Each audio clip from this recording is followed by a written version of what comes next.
The mansion didn't sleep after the attack in the garden. Wine didn't either.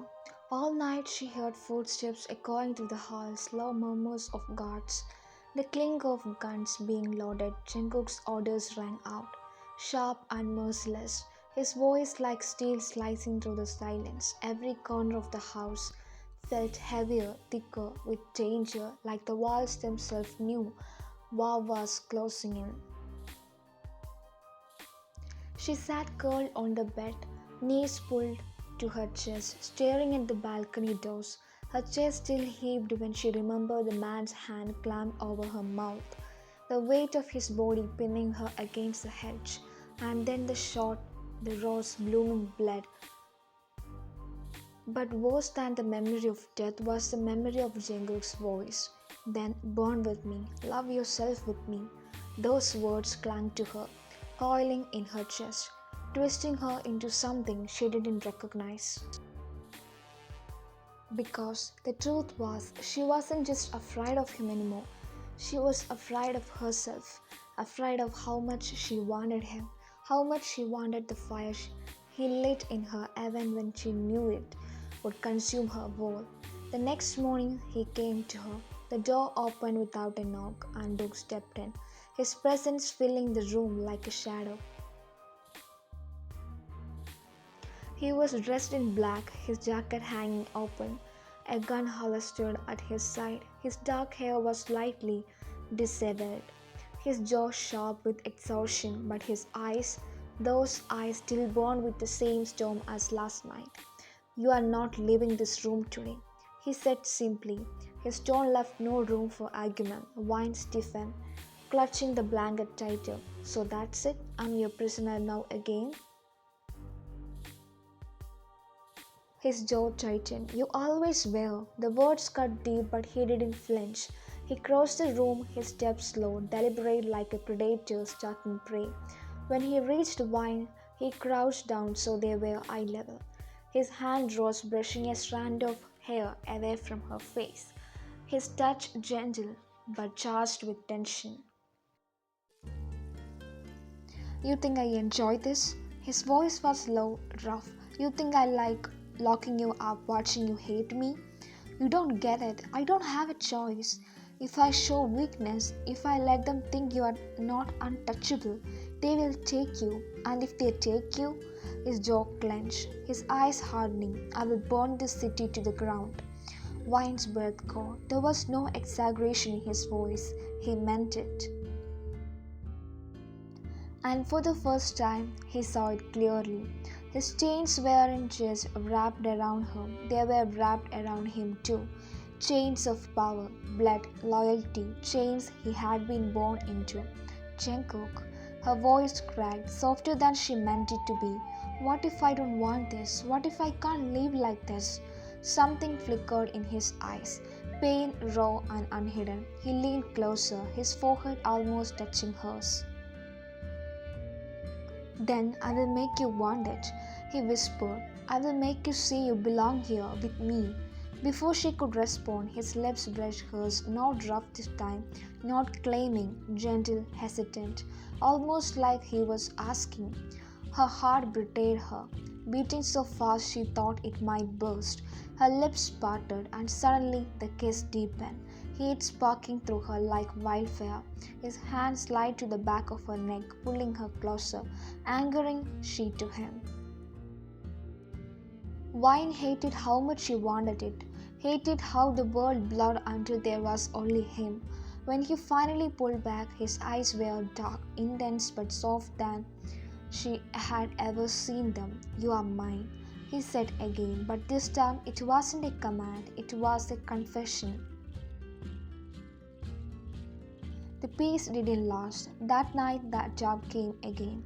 Wine was in the library, the soft glow of the fireplace flickering as she traced her fingers along the spines of books she couldn't focus on. The air felt too still, too heavy, her nerves on edge. Then the sound shattered at gunfire, sharp, violent. The windows rattled as bullets cracked through the night. Shouts echoed through the halls, guards yelling, the thunder of boots against marble. Wine's blood turned to ice. The library doors burst open and Jungkook stormed in, the gun already in hand, eyes blazing. "Stay down," he barked, grabbing her arm and dragging her behind the heavy oak desk just as glass shattered above them. Vine crouched low, her heart pounding so loud it drowned everything else out. Gunfire echoed outside the doors, men shouting, the sharp smell of gunpowder seeping into the room. Jungkook crouched beside her, his back to the desk, his gun raised. His face was carved from stone, every muscle tense, his jaw tight with focus. Vine stared at him, fear choking her. "Jungkook." "Quiet," he snapped, his eyes never leaving the door. And then the enemy burst in. 3 men, armed, masks over their faces. They fired without hesitation. The decks splintered above them, wood shreds raining down. Jungkook moved like lightning. He rolled out his gun, spitting fire, each shot precise, deadly. One man dropped instantly. Another man staggered, blood blooming across his chest. The third rushed forward, raising his weapon. "Jungkook!" she screamed, but before the shot could land, Jungkook lunged, shot her down and covering her the body with his own. The bullet tore through the air, missing him by inches. His gun fired point blank, and the man collapsed at his feet. Silence, deafening silence. Vine's hand clutched at his jacket, her chest heaving. He was still on top of her, his breath ragged, his body trembling with adrenaline. "You are safe?" he whispered, his voice hoarse, almost. "I told you I won't let them touch you." Vine stared up at him, her heart in her throat. He had shielded Vine with his own body, taken the risk, faced death for her. And in that moment, the truth crashed into her.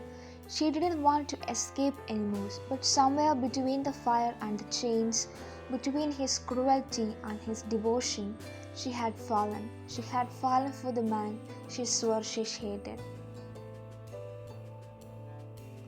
The rest of the night was chaos, more gunfire, more screams, the hall thick with blood. But all she remembered was the way Jungkook never left her side, the way his hand gripped her even as he barked orders, the way his eyes softened every time they landed on her, as though reminding himself she was still there. By the time dawn broke, the enemies were dead or gone. The mansion stood scared but unbroken.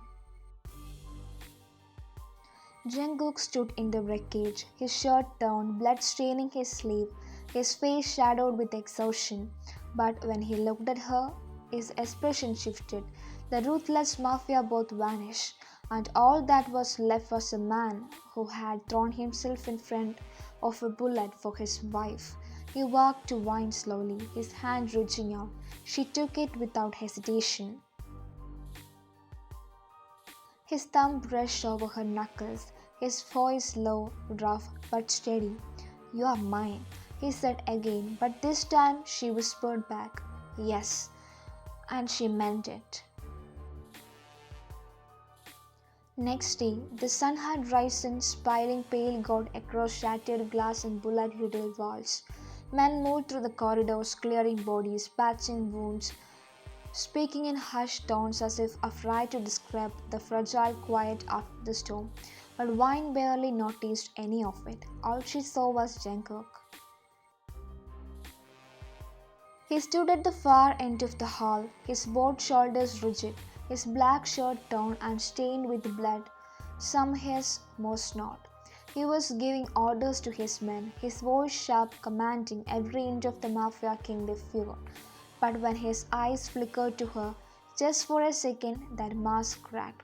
Vine saw the man beneath, the one who had thrown himself in front of a bullet to keep her safe, the one whose arms had trembled when he held her last night, like losing her would be a fate worse than death. And something in her broke. She couldn't deny it anymore. She loved him. God, help me. I love my cold, ruthless, impossible husband. Hours later, when the chaos settled and the bodies were gone, she found him alone in his office. He was sitting behind his desk, a glass of whiskey untouched at his side, his head bowed in his hands.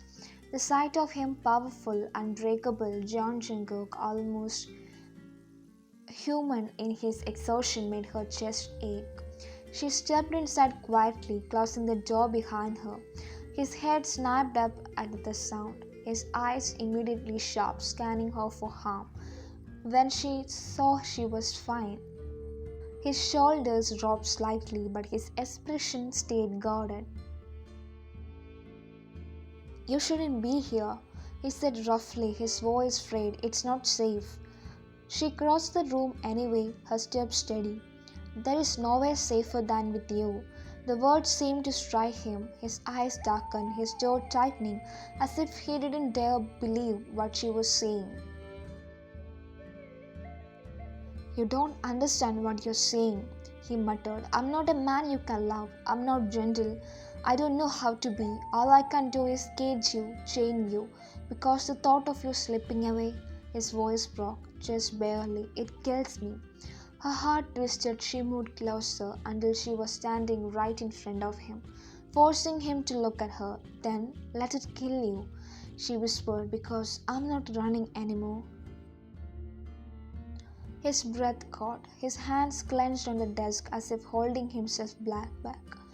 "I hate you for what I have done with me," she admitted, her voice shaking. "I hate that you stole my choices, my freedom, but I can't deny it anymore. Jungkook, somewhere between the hate and the fire, I fell for you, and now—" Her throat tightened, but she forced the words out. "Now I don't want freedom if it means being without you." The silence that followed was deafening. Then he moved. He surged to his feet, his chair scraping back, and in 2 strides he was on her. His hand gripped Wine's face, his mouth crashed onto hers with such desperation it stole the air from her lungs. The kiss wasn't cold or punishing, it was consuming, hungry, raw. Every unspoken word, every buried feeling poured into it. She melted against him, her hands clutching his shirt, her body surrendering to the fire she had been fighting for so long. His lips were rough, his breath raged, his touch possessive, but underneath it was all something she had never felt before. Love, twisted, dangerous, imperfect love, but love all the same. When they finally broke apart, gasping, his forehead rested against hers, his voice hoarse. "You're mine," he whispered, softer this time, almost pleading, and for the first time she didn't fight it. She whispered back, "Yes, yours." Jungkook pulled her into his arms like he was afraid she would vanish, his lips tracing every inch of her as though memorizing her. Wine felt his walls shatter piece by piece until all that was left was a man. Not the mafia king, not the cold husband, but the man who loved her fiercely. It terrified him. And she gave in completely. The chains she once hated didn't feel like prison anymore. They felt like fire, like belonging, like surrender. Later, long past midnight, she stood on the balcony wrapped in his arms. The city stretched out below them, alive with neon lights and shadows, but all she could feel was the steady beat of his heart against her back. "Do you ever regret it?" she asked softly. His chin rested on her shoulder, his breath warm against her ear. "Every day," he admitted, "because I dragged you into hell." She turned in his arms, cupping his face, forcing him to meet her gaze. "Then let's burn in hell together." For the first time, a smile, small, real, and heartbreakingly beautiful, tugged at his lips.